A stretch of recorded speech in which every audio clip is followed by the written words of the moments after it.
Uni Emirat Arab meresmikan pusat medis baru di kota Gaza melalui operasi Civil Rose Night 3 bagi ribuan warga yang kesulitan mendapatkan layanan kesehatan yang terdampak akibat serangan Zionis Israel.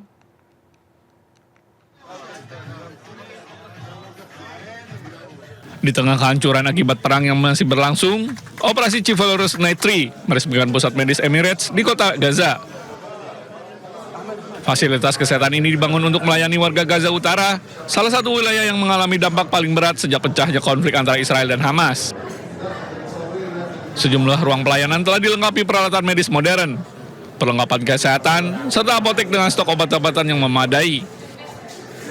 هذا المركز على العديد من الأقسام يحتوي على قسم للمختبر والأشعة سيعتني بحالات الأطفال والأمراض الجلدية المنتشرة في قطاع غزة نتيجة البيئة المحيطة من خيام وردم وبيوت مهدمة. سنقدم خدمة صيدلية متكاملة نختص بها بالأمراض المزمنة. الأمراض المزمنة يعاني المريض جدا في الحصول على أدويته، بعض المرضى يمشي مسافة 2 و3 كيلومتر. اليوم يمتلك المركز عيادة طبية متنقلة، ستتوجه هذه العيادة إلى مراكز الإيواءات ومخيمات النزوح، تقدم الخدمة من لم يستطع أن يصل إلى مركز الإمارات، وعدا أن مركز الإمارات سيصل إليه ويقدم الخدمة الطبية المناسبة إليه. Pusat medis di kota Gaza ini merupakan fasilitas kedua yang dibuka dalam program kemanusiaan tersebut.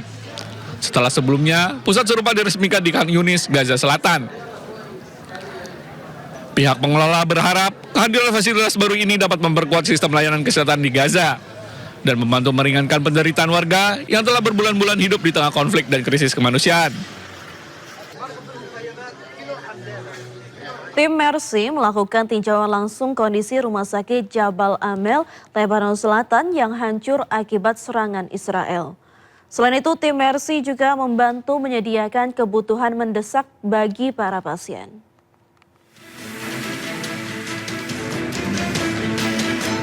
Tim Mercy meninjau langsung kondisi rumah sakit Jabal Amel di kota Tyre, Lebanon Selatan yang terdampak serangan Zionis Israel pada hari Sabtu. Sejumlah fasilitas seperti laboratorium medis, ruang perawatan intensif atau ICU, dan area parkir mengalami kerusakan berat dengan puing-puing berserakan.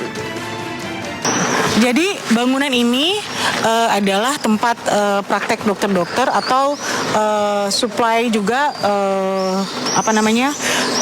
barang-barang kegiatan medis diletakkan di sini, dan kemudian mereka juga banyak melakukan praktek di gedung ini. Entah kenapa diserang oleh pihak penjajah, tapi yang pasti akibat dari serangan itu juga menimbulkan banyak sekali korban yang berada di sekitar klinik ini, dan kita bisa lihat begitu banyak sekali bangunan-bangunan yang hancur. Selain itu, tim Mercy juga turut membantu petugas medis Lebanon yang menyediakan obat-obatan untuk para pasien. Mereka mengidentifikasi kebutuhan mendesak yang diperlukan oleh Rumah Sakit Jabal Amel yang menjadi salah satu pusat layanan medis utama di Lebanon Selatan.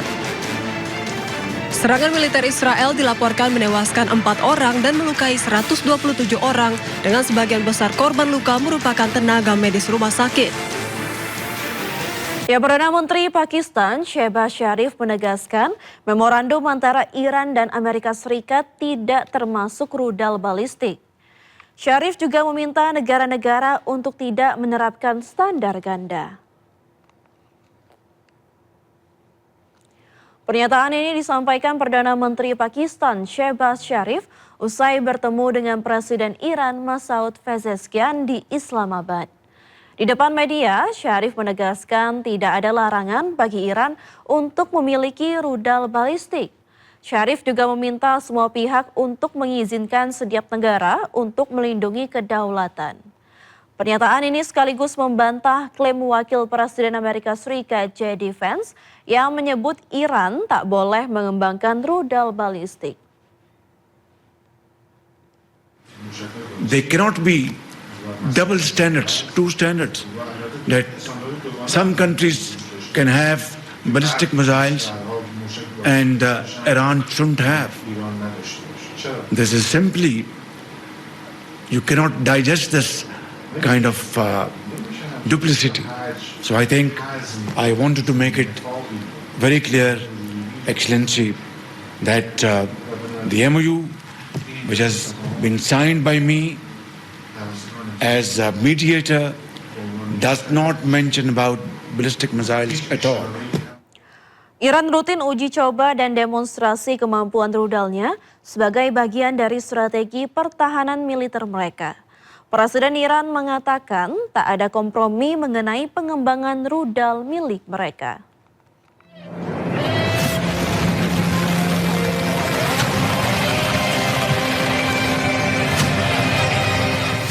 Iran secara rutin terus melakukan uji coba dan demonstrasi kemampuan rudalnya sebagai bagian dari strategi pertahanan militer mereka. Presiden Iran Masoud Pezeshkian juga membela program rudal Teheran selama konferensi pers bersama dengan Perdana Menteri Pakistan Muhammad Shehbaz Sharif di Islamabad pada hari Selasa. Pezeshkian mendukung posisi Sharif bahwa nota kesepahaman yang ditandatangani antara Washington dan Teheran tidak menyebutkan rudal balistik. تفاهمنامه‌ای که داشتیم وجود نداره و هیچ وقت وجود نخواهد داشت.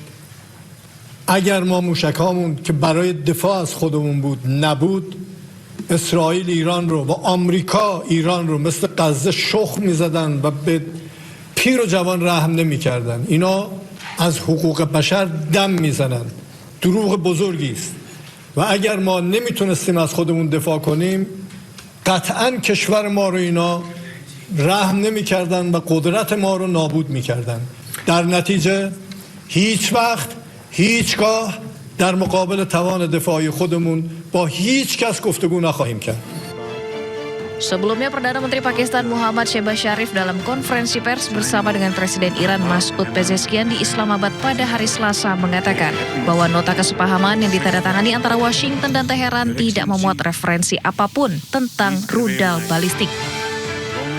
This MOU does not mention about ballistic missiles.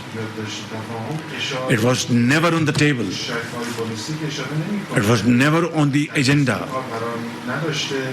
And Iran side never wanted to even discuss about it. So I want to make it abundantly clear that ballistic missiles, and of course, they cannot be double standards, two standards, that some countries can have ballistic missiles and Iran should. The MOU, which has been signed by me as a mediator, does not mention about ballistic missiles at all. Di sisi lain, Wapres AS sempat mengeluarkan pernyataan bahwa dalam MOU, Iran dibatasi untuk mengembangkan kemampuan rudal yang bisa mengancam negara lain. Namun kini hal ini dengan tegas dibantah oleh Iran maupun mediator Pakistan.